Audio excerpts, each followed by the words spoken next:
That historiography, like every science as a mode of being of Dasein, is factically and actually dependent upon the dominant worldview, needs no discussion.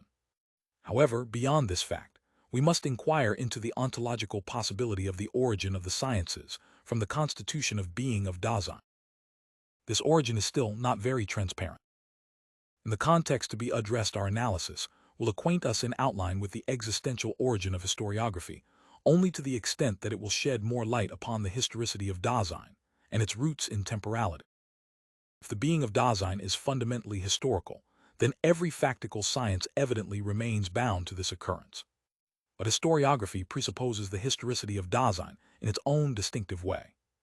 At first, one wants to clarify this by referring to the fact that historiography, as a science of the history of Dasein, must presuppose the being that is primordially historical as its possible object. But history must not only be in order for a historiographical object to be accessible, and historiographical cognition, as an actual mode of behavior of Dasein, is not only historical. Rather, the historiographical disclosure of history is in itself rooted in the historicity of Dasein in accordance with its ontological structure, whether it is factically carried out or not. This connection is what the talk about the existential origin of historiography from the historicity of Dasein means. Throw light on this connection means methodologically to project ontologically the idea of historiography in terms of the historicity of Dasein. On the other hand, it is not a matter of abstracting the concept of historiography from some factical procedure of the sciences today, nor of assimilating it to that procedure. For what guarantee do we have in principle that this factical procedure indeed represents historiography's primordial and authentic possibility? And even if that is true, we shall refrain from any decision about this. The concept could still be discovered, in fact only if guided by the idea of historiography that had already been understood. On the other hand, however, the existential idea of historiography is not accorded a greater legitimacy if the historian's factical mode of behavior confirms it by agreeing with it. Nor does the idea become false if the historian contests any such agreement. The idea of historiography as a science implies that it has grasped the disclosure of historical beings as its own task. Every science is primarily constituted by thematization. What is known pre-scientifically in Dasein as disclosed being in the world is projected upon its specific being. The region of beings is limited by this project. The accesses to it contain their methodological directive and the conceptual structure of interpretation prefigured. If we may postpone the question of whether a history of the present is possible and assign to historiography the task of disclosing the past, the historiographical thematization of history is possible only if the past has always already been disclosed in general. Quite apart from the question of whether sufficient sources are available for a historiographical envisagement of the past, the way to it must be open in general for the historiographical return to it. That something like this is true, and how it is possible is by no means obvious. But since the being of Dasein is historical, that is, since it is open in its character of having been on the basis of ecstatical and horizontal temporality, the way is in general freed for such thematization of the past as can be carried out in existence. And because Dasein and only Dasein is primordially historical, what historiographical thematization presents as the possible object of its investigation must have the kind of being of Dasein that has been. Together with factical Dasein as being in the world, there's also always world history. If Dasein is no longer there, then the world too is something that has been there. This is not in conflict with the fact that what was formerly at hand within the world does not yet pass away, but is available, historiographically, for the present as something that has not passed away and belongs to the world that has been there. Remains, monuments, and records that are still objectively present are possible, material, for the concrete disclosure of Dasein that has been there. These things can become historiographical material only because they have a world historical character in accordance with their own kind of being. And they become such material only by being understood from the outset with regard to their innerworldliness. The world already projected is determined by way of an interpretation of the world historical material that has been preserved. The acquisition, sifting, and securing of such material does not first bring about a return to the past, but rather already presupposes historical being toward the Dasein that has been there, that is, the historicity of the historian's existence. This existence existentially grounds historiography as science, down to the most inconspicuous, mechanical procedure. If historiography is rooted in historicity in this way, then we should also be able to determine from there what the object of historiography really is. The delimitation of the primordial theme of historiography must be carried out in conformity with authentic historicity and its disclosure of what has been there, of repetition. Repetition understands Dasein that has been there in its authentic possibility that has been. Birth of historiography from authentic historicity thus means that the primary thematization of the object of historiography projects Dasein that has been there upon its own most potentiality of existence. Does historiography thus have what is possible as its theme? Does not its whole meaning lie in facts, in what has factually been? However, what does it mean that Dasein factually, tatsächlich is? If Dasein is really, actual only in existence, its factuality is, after all, constituted precisely by its resolute self-projection upon a chosen potentiality of being. What has factually really been there, however, is then the existential possibility in which fate, destiny, and world history are factically determined. Because existence always is only as factically thrown, historiography will disclose the silent power of the possible with greater penetration the more simply and concretely it understands having been in the world in terms of its possibility, and it only presents it as such. If historiography, which itself arises from authentic historicity, reveals by repetition the Dasein that has been there in its possibility, it has also already made the universal manifest in what is unique. The question of whether historiography only has as its object a series of unique, individual events, or whether it also has laws, is radically mistaken. Its theme is neither only a singular occurrence, nor something universal floating above these occurrences. It is rather the possibility that has been factically existing. This possibility is not repeated as such, that is, authentically understood historiographically, if it is distorted into the pallor of a supertemporal pattern.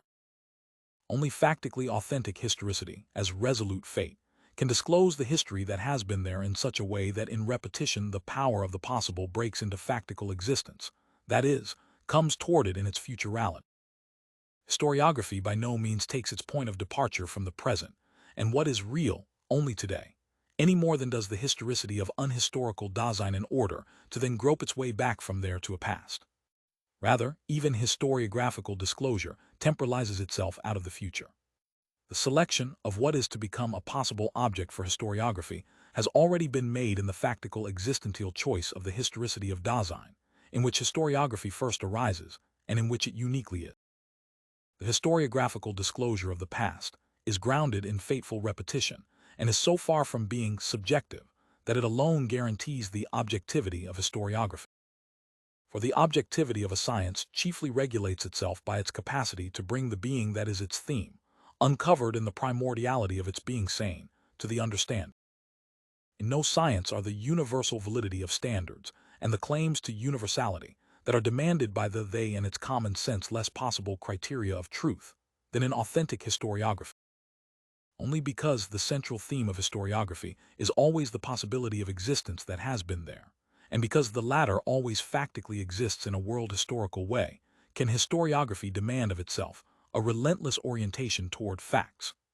For this reason, factical research has many branches and makes the history of useful things, works, culture, spirit, and ideas its object. At the same time, history, handing itself down, is in itself always in an interpretedness that belongs to it, and that has a history of its own, so that for the most part it is only through traditional history that historiography penetrates into what has been there itself. This explains why concrete historiographical research can always keep to its authentic theme in varying degrees of nearness. The historian who from the outset has thrown himself into the worldview of an era has not yet proven that he understands his subject matter authentically and historically, and not just aesthetically. On the other hand, the existence of a historian who only edits sources may be determined by an authentic historicity. Thus, even the prevalence of a differentiated historiographical interest in the most remote and primitive cultures is in itself no proof of the authentic historicity of an age. Ultimately, the emergence of the problem of historicism is the clearest indication that historiography strives to alienate Dasein from its authentic historicity. Historicity does not necessarily need historiography, and historiographical ages are, as such, not also automatically unhistorical. The possibility that historiography in general can be either an advantage or a disadvantage for life is based on the fact that life is historical in the roots of its being, and has thus, factically existing, always already decided upon authentic or inauthentic historicity. Nietzsche recognized what is essential about advantage and disadvantage of historiography for life in the second of his untimely meditations, 1874, and stated it unequivocally and penetratingly. He distinguishes three kinds of historiography: the monumental, the antiquarian, and the critical, without demonstrating explicitly the necessity of this triad and the ground of its unity. The threefold character of historiography is prefigured in the historicity of Dasein. At the same time, historicity enables us to understand why authentic historiography must be the factical and concrete unity of these three possibilities. Nietzsche's division is not accidental. The beginning of his untimely meditations makes us suspect that he understood more than he made known. As historical, Dasein is possible only on the basis of temporality. Temporality temporalizes itself in the ecstatic horizontal unity of its rapture. Dasein exists as futural authentically in the resolute disclosure of a chosen possibility. Resolutely coming back to itself, it is open in repetition for the monumental possibilities of human existence. The historiography arising from this historicity is monumental. As have been, Dasein is delivered over to Uberant its thrownness. In appropriating the possible in repetition, there is prefigured at the same time the possibility of reverently preserving the existence that has been there, in which the possibility taken up became manifest. As monumental, authentic historiography is thus antiquarian. Dasein temporalizes itself in the unity of future and the having been as the present. The present as the moment discloses the today authentically. But insofar as the today is interpreted on the basis of the virtually repetitive understanding a possibility taken up from existence, authentic historiography ceases to make the today present. That is, it becomes the painful way of detaching itself from the entangled publicness of the today. As authentic, monumental antiquarian historiography is necessarily a critique of the present. Authentic historicity is the foundation of the possible unity of the three kinds of historiography. But the ground on which authentic historiography is founded is temporality as the existential meaning of being of care.